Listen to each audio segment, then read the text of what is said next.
वृंदावन का एक साधु अयोध्या की गलियों में बड़े प्रेम से राधे कृष्ण जपते हुए जा रहा था। तभी अयोध्या का एक साधु वहां से गुजरा। उसने यह सुनते ही कहा, अरे भाई, जपना ही है तो सीताराम जपो, ये टेढ़े का नाम क्यों जपते हो? वृंदावन वाला साधु यह सुनकर भड़क गया और बोला, जरा जुबान संभाल कर बात करो। हमारी जबान पान खिलाती है तो लात भी खिलाती है। मेरे इष्ट को टेढ़ा कैसे कह दिया?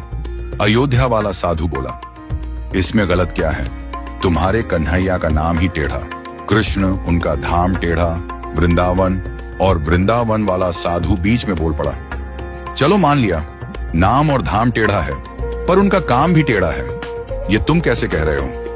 अयोध्या वाला साधु मुस्कुराकर बोला, तो सुनो, यमुना में नहाती गोपियों के कपड़े चुराना, रास रचाना, माखन चुराना, ये कौन से सीधे लोगों के काम है? और सच बताऊं, आज तक मैंने उन्हें कभी सीधे खड़े नहीं देखा।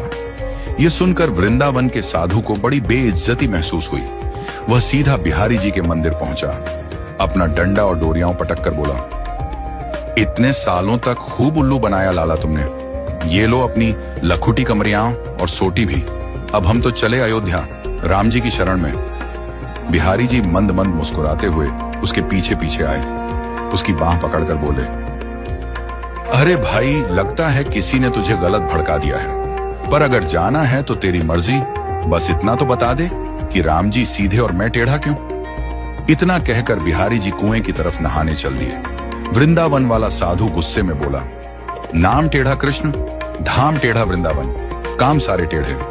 कभी कपड़े चुरा लिए, कभी गोपियों के वस्त्र, और सीधे खड़े तो आज तक किसी ने देखा ही नहीं।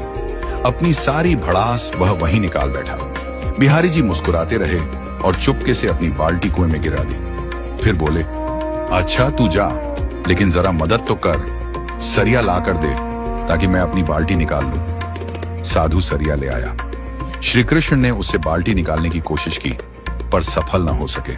साधु हंसकर बोला, अरे इतनी अकड़ नहीं है क्या? सीधे सरिये से भला बाल्टी कैसे निकलेगी? जरा सरिये को टेढ़ा कर फिर देख, एक बार में बाल्टी निकल आएगी।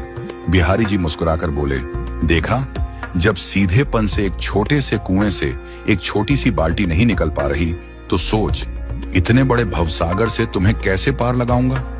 आज का इंसान तो पापों के इस गहरे सागर में डूबा है, और उसे निकाल पाना मेरे जैसे टेढ़े के ही बस की बात है।